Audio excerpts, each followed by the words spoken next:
Hello students, last વિડીયોની અંદર આપણે શું જોયું હતું તો કે ફ્લેક્સિબલ બજેટનો સમ નંબર 3. આજે આપણે સમ નંબર 4 કરવાના છીએ. Let's see. A manufacturing company has an installed capacity of 1,20,000 units per annum and the cost structure of the product manufactured is as under. 1,20,000 units છે એ પ્રોડક્શન કરી શકે છે કોઈ એક મશીનરી છે એ. હવે એ મશીનરીનું કોસ્ટ સ્ટ્રક્ચર આપેલું છે. ફર્સ્ટ પોઈન્ટ, વેરિયેબલ કોસ્ટ પર unit, material ₹8, labour ₹8, subject to a minimum of ₹56,000 per month and overhead R ₹3. હવે વેરિયેબલ કોસ્ટની અંદર 3 પોઈન્ટ્સ આપેલા છે તમને: material, labour and overhead. But લેબરની અંદર તમને શું કીધું છે તો કે ₹8 એટલે કે પર યુનિટ ₹8 હોય અને ઇન અમાઉન્ટ તમે જાઓ છો તો સબ્જેક્ટ ટુ અ મિનિમમ 56,000. હવે આ શું છે હમણાં આપણે વર્કિંગ નોટ કરીએ છીએ ત્યારે જોઈએ છીએ. આગળ next point second, fixed overhead ₹1,04,000 પર એનમ, યરલી ફિક્સ કોસ્ટ આપેલી. સેમી વેરિયેબલ ઓવરહેડ ₹48,000 પર annum at 60% capacity which increased by ₹6,000 per annum for increased every 10% of the production capacity utilization of any part of them. હવે શું કીધું છે આની અંદર જોઉં તમને તો કે સેમી વેરિયેબલ ઓવરહેડ છે ને એ ₹48,000 છે. ક્યાં સુધી? જ્યાં સુધી પ્રોડક્શન કેપેસિટી કેટલી છે તો કે 60% છે ત્યાં સુધી. આફ્ટર ધેટ જો પ્રોડક્શન કેપેસિટીની અંદર 10%નું ઇન્ક્રીમેન્ટ થાય છે તો શું થશે તો કે સેમી વેરિયેબલ એક્સપેન્સ છે એ 6,000 થી ઇન્ક્રીઝ થશે. ઓકે, હવે આગળ જો the estimated capacity utilization for the next year 60% for 2 months, 75% for 6 months and 80% for the balance part of the year. શું કીધું છે? પ્રોડક્શન કેપેસિટી નેક્સ્ટ યરની આપેલી છે જેની અંદર 60% પ્રોડક્શન કેપેસિટી છે એ 2 મહિના માટે રહે છે, 75% છે એ 6 મહિના માટે રહે છે અને 80% છે એ રેસ્ટ ઓફ માટે. હવે યરની અંદર ટોટલ કેટલા મંથ હોય? 12, જેની અંદરથી 6 અને 2 એટલે કે 8 મંથ્સ તો આવી ગયા છે તો રિમેઇનિંગ કેટલા વધ્યા? 4 મંથ્સ. તો એ 4 મંથ્સ છે એ 4 મંથ્સની અંદર 80% પ્રોડક્શન કેપેસિટી છે એ હશે. ઓકે, લાસ્ટ વન તમને શું બનાવવાનું કીધું છે? Company expects 25% on the selling price. Assume that there is a no opening or a closing stock. Company છે એને સેલ્સ ઉપર 25% છે પ્રોફિટ થાય છે, રાઈટ? કોઈ પણ ઓપનિંગ સ્ટોક કે ક્લોઝિંગ સ્ટોક તમારી પાસે છે નહીં. Okay, last one, prepare the budget to find out the estimated selling price for each unit of production. એટલે કે તમારે હવે 60% માટે, 75% માટે એન્ડ 80% માટે શું કરવાનું છે તો કે કેશ બજેટ બનાવવાનું, ફ્લેક્સિબલ બજેટ છે એ બનાવવાનું છે, રાઈટ? હવે સૌથી પહેલાં તો કે 100% તમને જે યુનિટ્સ આપેલા છે કે પર એનમ છે એ 1,20,000 યુનિટ્સનું શું થાય છે? પ્રોડક્શન થાય છે. તો એની અંદર પ્રોડક્શન કેપેસિટી કંઈ નથી આપેલી અને ફૂલ યર છે એટલા માટે આપણે શું કરીએ છીએ તો કે 100% પ્રોડક્શન કેપેસિટી છે એ અઝ્યુમ કરી લઈએ છીએ. So first working note is production units, that is 100% production capacity એ 1,20,000 યુનિટ્સનું પ્રોડક્શન થતું હોય તો મારે 60% માટે, 75% માટે એન્ડ 80% માટે પ્રોડક્શન યુનિટ્સ ફાઇન્ડ આઉટ કરવાના છે. તો કરીએ છીએ સ્ટાર્ટ. અહીંયા જોવું, 60% production capacity is equals two 1,20,000 100% છે એના મારે 60% પ્રોડક્શન કેપેસિટી કરવાના છે. બટ 60% પ્રોડક્શન કેપેસિટી કેટલા મહિના માટે રહે છે? 2 મહિના માટે આઉટ ઓફ 12 મંથ્સ, રાઈટ? એટલે તમને 60% માટે કેટલા યુનિટ્સ મળી ગયા? 12,000 યુનિટ્સ.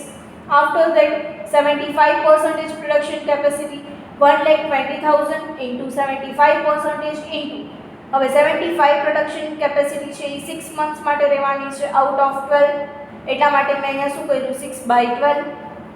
સેમ વસ્તુ 80% માટે કરેલી છે, 1,20,000 units into 80% and rest of them એટલે કે 12 મહિનામાંથી 8 મહિના છે એ પ્રોડક્શન કેપેસિટી માટે યુઝ થયા છે તો રિમેઇનિંગ કેટલા વધ્યા? 4 મંથ્સ, ધેટ ઇઝ 4/12. 32,000 યુનિટ્સ. તો આ મને શું મળ્યું? હજી ખાલી પ્રોડક્શન યુનિટ્સ મળ્યા. રાઈટ. હવે મારે શું કરવાની છે? તો કે બધી કોસ્ટ કેલ્ક્યુલેટ કરવાની છે. હવે જો સૌથી પહેલા લેબર કોસ્ટ કરીએ કેલ્ક્યુલેટ. હવે મટીરિયલની અંદર તો તમને કહી દીધું હતું, રાઈટ. શું કીધેલું હતું તમને મટીરિયલની અંદર? તો કે મટીરિયલ છે એ ₹8 પર યુનિટ છે, રાઈટ. પર યુનિટ 8 છે, તો એને ઇન્ટુ હું યુનિટ્સ કરી દઈશ તો મને અલગ અલગ લેવલ ઉપર શું મળી જશે?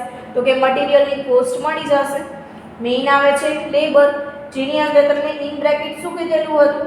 લેબર નોર્મલી છે ₹8 છે, right. But subject to a minimum of 56,000 per month. હવે એ કઈ રીતના કેલ્ક્યુલેટ કર્યું? અહીંયા જુઓ, 60% production capacity is equals two, હવે 60% પ્રોડક્શન યુનિટ માટે અહીંયાથી જુઓ કેટલા યુનિટ્સ છે 60% માટે? 12,000 ઇન્ટુ પર યુનિટ મને કહી દીધા છે સમની અંદર, ક્વેશ્ચનની અંદર ₹8 ઇઝ ઇક્વલ્સ ટુ 96,000. ઓકે. પછી તમને ઇન બ્રેકેટ કીધું છે કે કોઈ પણ મંથની અંદર કાં તો ₹8 અને કાં તો એક મંથના ₹8 છે એ પર યુનિટ અકોર્ડિંગ છે, અને 56,000 છે એ અકોર્ડિંગ ટુ અમાઉન્ટ છે ટોટલ, રાઈટ. તો 56,000 પર યુનિટ 56,000 છે એ પર શું છે? તો કે મંથ છે. અને 60% પ્રોડક્શન કેપેસિટી છે એ કેટલા મંથ્સ માટે છે? 2 મંથ્સ માટે, રાઈટ. તો 56,000 ઇન્ટુ 2 ઇઝ ઇક્વલ્સ ટુ 1,12,000. હવે પર યુનિટ અને ટોટલ બેમાંથી જે વધારે હોય ને એ કન્સિડર કરવાના. ઓકે. હવે એના પછી જો 75% પ્રોડક્શન કેપેસિટી, 75% પ્રોડક્શન કેપેસિટી માટે કેટલા યુનિટ્સ અહીંયા કેલ્ક્યુલેટ કર્યા આપણે? 45,000 ઇન્ટુ પર યુનિટ કેટલા? 8 is equals two 360 and 56,000 per month છે, એને ઇન્ટુ આપણે કેટલા કર્યા? 6, કારણ કે 75% પ્રોડક્શન કેપેસિટી છે એ 6 મંથ્સ માટે યુઝ થાય છે, રાઈટ. તો ઇઝ ઇક્વલ્સ ટુ કેટલા મળ્યા મને? 3,36,000. બેમાંથી જે વધારે હોય એ કન્સિડર કરવાના. તો આપણે કયા કન્સિડર કરશું? 360. ઓકે. આફ્ટર ધેટ 80% માટે જુઓ, 80% production capacity is equals to 32,000. અહીંયાથી મેં ફાઇન્ડ આઉટ કર્યા હતા પ્રોડક્શન કેપેસિટીમાંથી units. 32,000 into 8 2,56,000 and 56,000 into 4 months is equals to 2,24,000. બેમાંથી જે વધારે હોય એ કન્સિડર કરવાના. તો આ શું મળ્યું તમને? લેબર. મટીરિયલ ઇઝીલી મળી જશે, લેબરની વર્કિંગ નોટ થઈ ગઈ. After that okay semi variable expenses. Semi variable expenses તમને 60% પ્રોડક્શન કેપેસિટી માટે 48,000 આપેલા છે, રાઈટ. પણ મારે શું કરવાનું છે? તો કે 60% માટે, 75% માટે અને 80% માટે ફાઇન્ડ આઉટ કરવાના છે. તો 60% માટે જો 48,000 into 2 months division by 12 is equals to 8,000. After that તમને કીધું હતું કે 60% કરતાં જો શું થાય છે? તો કે પ્રોડક્શન કેપેસિટી ઇન્ક્રીઝ થાય છે તો સેમી વેરિયેબલ એક્સપેન્સીસ પણ 6,000 થી શું થાય છે? ઇન્ક્રીઝ થશે, રાઈટ. તો 75% is equals two 48,000 plus 6,000 into 6 months division by 12 is equals to 27,000. After that 80% 48,000 plus 12,000 into 4 by 12. હવે તમને થશે કે મેડમ આ 12,000 ક્યાંથી આવ્યા? રાઈટ. તો 60% માંથી 10% ઇન્ક્રીઝ થયા, રાઈટ. તો 6,000 આવ્યા. બટ 80% છે એ 60% અને 80% ની વચ્ચે ડિફરન્સ કેટલો? 20%. તો સેમી વેરિયેબલ એક્સપેન્સીસ પણ શું થશે? તો કે ડબલ ઇન્ક્રીઝ થશે. 48,000 plus 12,000 into 4 by 12 is equals to 20,000. તો આ શું વધી? તો કે તમારી વર્કિંગ નોટ, રાઈટ. ડન અહીંયા સુધી. ચલો નેક્સ્ટ આપણે કરીએ છીએ ફ્લેક્સિબલ બજેટ, જે આપણો મેઇન આન્સર થવાનો છે.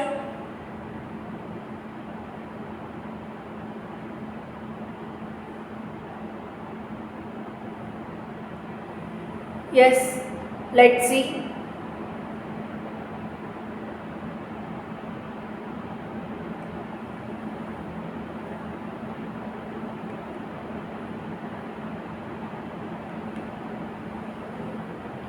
ચલો જો ફ્લેક્સિબલ બજેટ ટેબલ બનાવી લીધું છે, આની અંદર તમને પર યુનિટ આપેલા છે, તો આપણે પણ ફાઇન્ડ આઉટ કરવા પડશે, રાઈટ.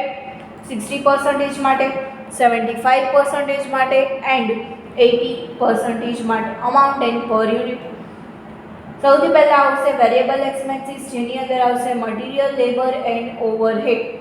તો મટીરિયલની અંદર તમને પર યુનિટ 8 રૂપીસ કેશિયરની અંદર આપેલા છે, તો 8 into 12,000 is equal to 96,000, 8 into 45,000 360 and 8 into 32,000 2,56,000. આફ્ટરવર્ડ્સ labour માટે આપણે શું કરી છે, ઉપર અહીંયા વર્કિંગ નોટ કરેલી છે, રાઈટ. તો વર્કિંગ નોટમાંથી બેમાંથી જે વધારે હોય, હાઈએસ્ટ હોય એ કન્સિડર કરવાના છે, રાઈટ. તો મેં એ જ કન્સિડર કરેલા છે ઉપરથી 1,12,000 360 and 256. હવે પર યુનિટ કઈ રીતના ફાઇન્ડ આઉટ કર્યું, તો 1,12,000 division by 12,000 is equals to 9.33. 3,60,000 division by 45,000 is equals to 8 and 256 division by 32 is equals to 8. Done. After that overhead. હવે ઓવરહેડની અંદર તો કે આપણે પાછી વર્કિંગ નોટની અંદર આવી જઈએ.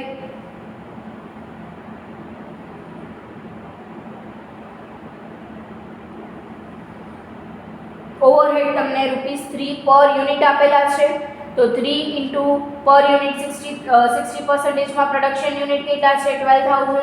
12,000 into 3 36,000, 45,000 into 3 135 and 3 into 32,000 96,000, right. તો material, labour and overhead are done.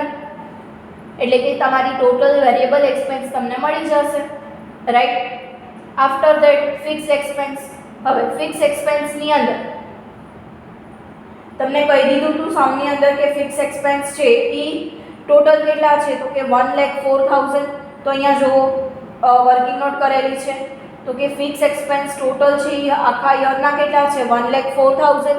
But મારી પાસે તો અલગ અલગ પ્રોડક્શન કેપેસિટી અલગ અલગ મંથ માટે હોય છે, તો 2 મંથ માટે, 6 મંથ માટે એન્ડ 4 મંથ માટે કેટલું, રાઈટ. તો એના માટે મારે શું કરવાનું, તો કે 1,04,000 into 2 division by 12, એટલે તમને શું મળી જશે, તો કે આ અમાઉન્ટ મળી જશે 17,333, 52,000 and 34,667 ડિવિઝન બાય પ્રોડક્શન કેપેસિટીના જે યુનિટ્સ છે એ કરશું એટલે મને શું મળી જશે, પર યુનિટ મળી જશે 17,333 division by 12,000, 52,000 division by 45,000 and 34,667 division by 32,000 એટલે તમને શું મળી જશે, ટોટલ ફિક્સ એક્સપેન્સ. હવે વેરિયેબલ થઈ ગયું અને ફિક્સ પણ થઈ ગયું, તો હવે શું વધ્યું, તો કે સેમી વેરિયેબલ એક્સપેન્સીસ, જેના માટે શું કરેલી છે, તો કે વર્કિંગ નોટ ઓલરેડી કરેલી જ છે, જેની અંદરથી આપણે અમાઉન્ટ લેવાની છે. સી અહીંયાથી સેમી વેરિયેબલ એક્સપેન્સ 60% માટે 8,000, 75 માટે 27,000 and 80% માટે 20,000.